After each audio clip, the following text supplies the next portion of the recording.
Yeah, he's an interesting guy. He's a very calculated. I think probably overthinks things a lot too. I think at that level where he's been to, you've got to also be pretty selfish. You sacrifice a lot to become where Mark has to sacrifice a lot to become where he is now. Learning from him was probably the best thing for me, just in terms of your actual your obedience to the sports and to making sure that you're on your fitness at all time. I learned a lot from him, from us just basically doing push-ups and surfing as much as we can, to technically training with him. He had set up all these programs through Paul Check, he's also a personal trainer, a life coach too. I think he was Mark's life coach for a couple of years. And just hectic core training, and we'd do every day basically 40 minutes of hectic core training, and then surfing in the afternoon, core training and stretching. But I learned a lot from him, and obviously going back there, from me not being on his team, we would be living in the 1 year I stayed in a caravan park with Wesley for the 2 months, and Hawaii, it just literally rains every second day, so it was a terrible experience. From being in that situation to living in a house on the North Shore with Mark, very cool. You get introduced to all the people. I remember the one day when I paddled out early morning, the waves were pumping at Pipe, and I was able to get 3 waves in a row, like back to back, paddled out, got another one, paddled out, got another one, and that doesn't happen normally. You sit there for 2 hours and don't catch a wave. There's 150 people that are on the next one. So you just a number, and especially being a bodybuilder, the low numbers, you're not really high on the wave catching machine there. So I remember just as I was about to go in, I thought, I had 3 good waves, I need to go in now just to, maybe refresh and come back out again.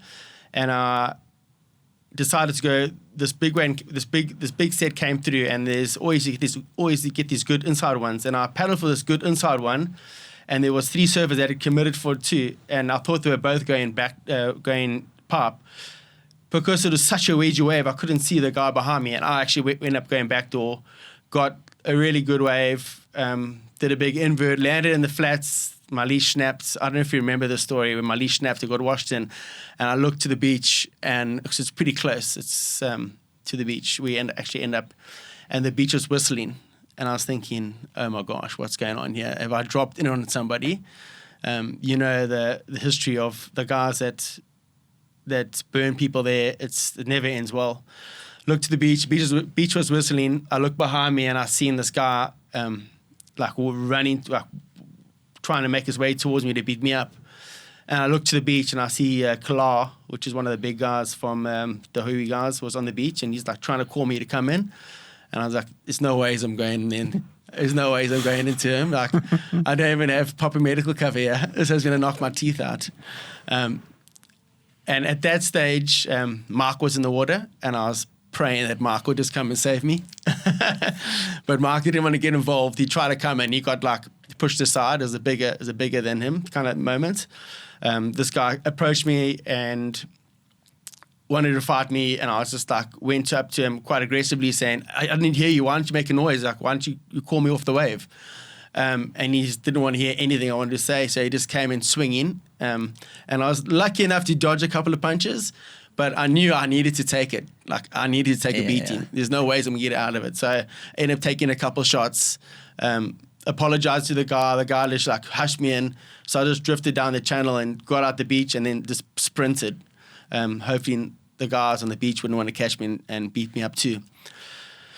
But that afternoon, that's what I was staying with Mark, and I went, and Mark came in later that day, and we spoke about it. And he's like, Mark, I need to get my board back. It's literally my only board, and I love that board. And those have got my board. Can we not go get my board back? And he's like, there's no ways. He's gonna try and phone the guys and speak to them, but your boards are gone. I think you got to write that off. So that was quite funny. I thought, surely Mark can get me out of this situation, but it definitely not. And that's, that was the ups and downs of going there. Yeah.